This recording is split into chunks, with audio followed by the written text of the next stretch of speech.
ಮಧ್ಯಪ್ರಾಚ್ಯದಲ್ಲಿ ಆರಂಭವಾಗಿರುವಂತಹ ಯುದ್ಧ ರಾಜ್ಯದ ಹೋಟೆಲ್ಗಳ ಮೇಲೆ ಇಡೀ ದೇಶಾದ್ಯಂತ ಹೋಟೆಲ್ ಮಾಲೀಕರಿಗೆ ಬೆರೆ ಎಳೆದಿತ್ತು.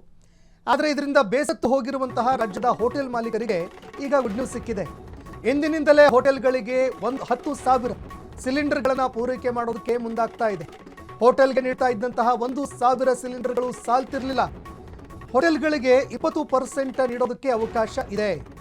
ಅಂದರೆ ಒಟ್ಟು 20% LPG ಸಿಲಿಂಡರ್ಗಳನ್ನು ನೀಡೋದಕ್ಕೆ ಅವಕಾಶ ಇದೆ. ಪರಿಷತ್ನಲ್ಲಿ ಆಹಾರ ಸಚಿವ KH ಮುನಿಯಪ್ಪ ಅವರು ಮಾತನಾಡಿದ್ರು. ಹೆಚ್ಚುವರಿ 1,000 ಕಮರ್ಷಿಯಲ್ ಸಿಲಿಂಡರ್ಗಳನ್ನು ಪೂರೈಕೆ ಮಾಡಲಾಗುತ್ತೆ. ಕಮರ್ಷಿಯಲ್ ಗ್ಯಾಸ್ ಬಳಕೆದಾರರು ರಿಜಿಸ್ಟರ್ ಮಾಡಿಕೊಳ್ಳುವಂಥದ್ದು ಕಡ್ಡಾಯ.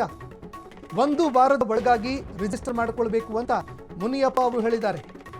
ಅಂದರೆ ರಿಜಿಸ್ಟರ್ ಮಾಡಿಕೊಂಡ್ರೆ ಆಗ ನಮಗೂ ಕೂಡ ಒಂದು ಕ್ಲಾರಿಟಿ ಇರುತ್ತೆ. ಇಲ್ಲದೆ ಹೋದರೆ ಬ್ಲಾಕ್ನಲ್ಲಿ ಮಾರಾಟ ಆಗುತ್ತೆ ಅನ್ನುವಂತಹ ಒಂದು ನಿರ್ಧಾರವನ್ನು ರಾಜ್ಯ ಸರ್ಕಾರ ಕೂಡ ಇಟ್ಕೊಂಡಿದೆ. ಇದೇ ಕಾರಣಕ್ಕಾಗಿ ರಿಜಿಸ್ಟರ್ ಮಾಡಿಸ್ಕೊಳ್ಳೇಬೇಕು ಅಂತ ಮುನಿಯಪ್ಪ ಅವರು ಹೇಳಿದ್ದಾರೆ. ಇಂದಿರಾ ಕ್ಯಾಂಟೀನು, PG ಇನ್ನಿತರ ವಲಯಕ್ಕೂ ಕೂಡ ಹಂಚಿಕೆ ಮಾಡಲಾಗುತ್ತೆ ಅಂತ ಪರಿಷತ್ನಲ್ಲಿ ಆಹಾರ ಸಚಿವರು ಮಾಹಿತಿ ಕೊಟ್ಟಿದ್ದಾರೆ. ಇನ್ನು ಕಳೆದ ಹಲವಾರು ದಿನಗಳಿಂದ ಹೋಟೆಲ್ನ ಮಾಲೀಕರು ನಿಜಕ್ಕೂ ಕೂಡ ಸುಸ್ತಾಗಿ ಹೋಗಿಬಿಟ್ಟಿದ್ರು. ಯಾಕಂದರೆ ಹೋಟೆಲ್ಗಳ ಮಾಲೀಕರು ಈ LPGಯನ್ನೇ ನಂಬಿ ಬದುಕಿರ್ತಾರೆ. ಒಂದು ವೇಳೆ LPG ಏನಾದರೂ ಇಲ್ಲ ಅಂತಂದರೆ ಹೋಟೆಲ್ಲೇ ಬಂದಾಗಿ ಹೋಗುತ್ತೆ. ಈಗಾಗಲೇ ಇಡೀ ರಾಜ್ಯಾದ್ಯಂತ ಅನೇಕ ಹೋಟೆಲ್ಗಳು ಬಂದಾಗಿದ್ದಾವೆ. LPG ಕೊರತೆಯಿಂದಾಗಿ ಅನೇಕ ಸಮಸ್ಯೆಗಳನ್ನು ಎದುರಿಸ್ತಾ ಇದ್ದಾರೆ. ಜೊತೆಗೆ ಭಾರಿ ನಷ್ಟ ಕೂಡ ಎದುರಿಸ್ತಾ ಇದ್ದಾರೆ ಹೋಟೆಲ್ ಮಾಲೀಕರು.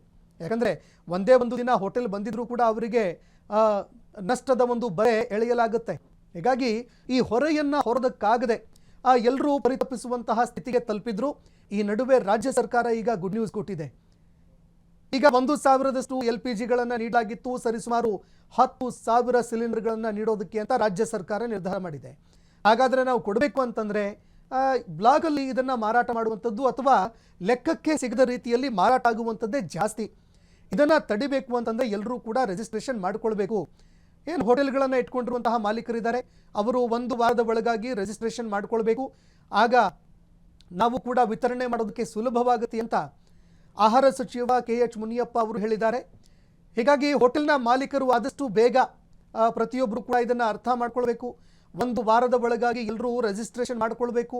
ರಿಜಿಸ್ಟ್ರೇಷನ್ ಮಾಡಿಸ್ಕೊಂಡ್ರೆ ನಿಮಗೆ ಒಳ್ಳೆಯದು.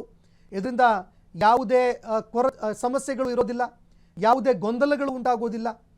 ಹೀಗಾಗಿ ಪ್ರತಿಯೊಬ್ಬರು ರಿಜಿಸ್ಟ್ರೇಷನ್ ಮಾಡಿಸ್ಕೊಂಡಾಗ ಈ ಗೊಂದಲಗಳನ್ನು ತೆರೆ ಎಳೆಯೋದಕ್ಕೆ ರಾಜ್ಯ ಸರ್ಕಾರಕ್ಕೂ ಕೂಡ ಸುಲಭ ಆಗುತ್ತೆ. ಕ್ಷಣ ಕ್ಷಣದ ಸುದ್ದಿಗಳಿಗಾಗಿ ಫ್ರೀಡಂ ಟಿವಿ ಸಬ್ಸ್ಕ್ರೈಬ್ ಮಾಡಿ, ಲೈಕ್ ಮಾಡಿ ಹಾಗೂ ಫಾಲೋ ಮಾಡಿ.